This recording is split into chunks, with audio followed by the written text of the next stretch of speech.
Kartais matrica, kurioje mes čia vartomės, ima ir iškrečia visokių šposų. Išbandymai yra išbandymai. Tam mes čia ir gyvenam turbūt, kad su tais išbandymais sugebėtumėm susidorot ir įgytumėm patirtį. Ar ne?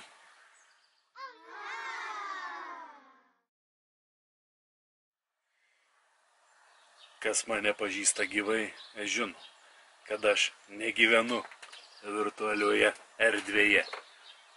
Ne dėl to, kad neturiu galimybės pastoviai 24 valandas per parą turėti internetą savo telefone. Bet šiaip, iš principo, jeigu norit, galit sakyti. Manau, tokie poreikiai. Man nereikia interneto kiaurą parą. Ir kaip visada, vakar buvo neišimtis. Grįžau ten siemęs iš po savo reikalų, iš miškų, kur aš neturiu interneto. Pasižiūrėjau, kas ką atsiuntė, kas ką pranešė ir radau tokį pranešimą nuo draugo, kuris nuorodą parodė į kito draugo, Gedimino kanalą Facebookinį. Ir tokia naujiena, kad Gediminas irgi pasirodo paskelbė, kad rengia gyvą susitikimą tą pačią dieną, tą patį savaitgalį, kaip ir aš anksčiau buvau paskelbęs. Kodėl taip yra? Aš nežinau. Jūs klauskit Gedimino. Ką aš galiu pasakyti? Kodėl aš tą savaitgalį būtent suplanavau?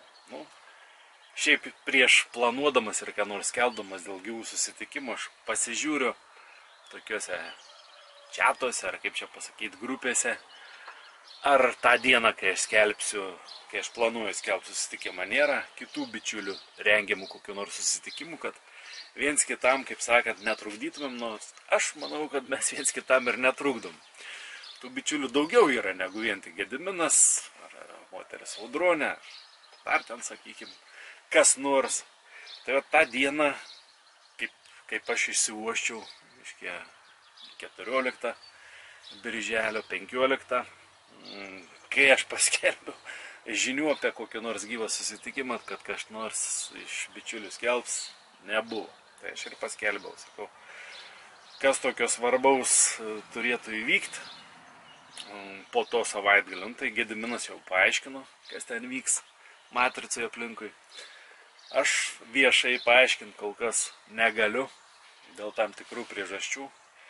Pasakysiu tik tiek, kad man pačiam birželio 17 diena yra tokia labai svarbi diena, po kurios gali labai daug kas pasikeisti ir galimybės padaryti tam tikrus veiksmus irgi gali pasikeisti, todėl žinodamas apie tai, aš jau dar prieš mėnesį apie tai žinau, dar anksčiau, ir paskaičiavęs, kad nuo paskutinio gyvo susitikimo,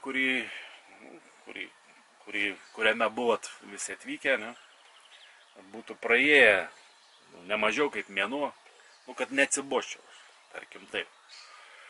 Tai todėl ir paplanavau tą birželio 14, 15, kaip sakiau, su nakvynėm. Tai dar sėki priminsiu, kad su bičiuliu Gediminu, bent jau aš taip skaitau, aš nesu konkurentas ir tikrai, nei aš, nei jis, mes neturim tokių kėslų pakenkti vienas kitam. Aš taip kol kas esu įsitikinęs, taip jaučiu, tarkim. Kad tą dieną taip supuolė, ką dabar padarysi? Aš negaliu perkelti susitikimo dienos į kitą, į vėlesnę ar į ankstesnę. Yra taip, kaip yra, dėl vietos, sakykim, kurioj bus susitikimo laisvumo būtent tą savaitgalį, kai paskelbiau. Taip, kad jau spraigyti negaliu, nes mano galimybės yra matyti mažesnės pasirinkimo kol kas vietos ir laiko atžvilgių negu tarkim Gedimino. Aš negaliu taip rasiu, galvoju, ne šiandien, kitą kartą ir ne čia, o ten. Nes reikalų irgi yra milijonai. Ne milijonai, daug, vaibės tų reikalų. ir nėra kada man skirt laiko būtent tokiems dalykams, ten perplanavimams kažkokiems. Buvo nuplanuota, yra paskelbta, taip kad kiekvieno teisė rinktis, kas kur svarbu. Galbūt dėl temų ten, sakykime, tą, ką aš sakau, šiek tiek ryšasi su moters audrūnės pateikiama medžiaga ir informacija ir žiniomis. Kaip sakau, tą visą tą teoriją aš tikrinu praktiškai ir pateikinėjau rezultatas.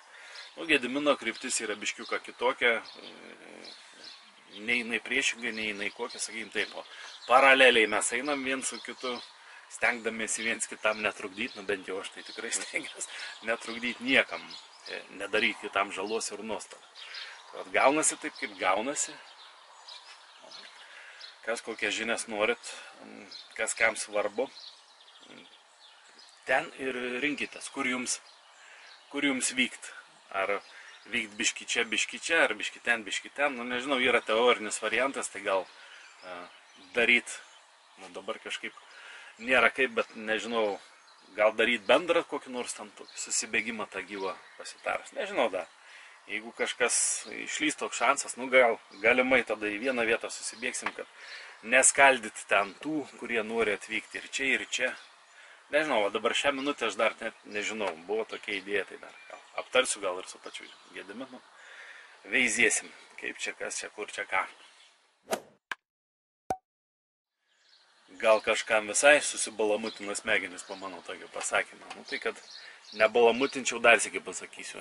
Stebėkit mano tos vaizdainius ir ten skelbiama informacija ir žinias. Apie visokius pakeitimus aš pranešiu iš anksto, kad jums nereikėtų ten spėlioti, o kas čia buvo, kas čia kur kaip, o kas čia kur ką bus. Tiesiog stebėkit, klausykit, skaitykit aprašus, nepraleiskit tų vaizdainių, kad nepraleistumėt svarbios informacijos arba nepamirštumėt, kaip kas nors, kad sako, oi, pamiršau, tai va taip, dėl to nutiko, kad pamiršau. Nepamirštumėt, pastoviai pažiūrėkit priminimus tos mano, ir nebus visokių tų konfūzų.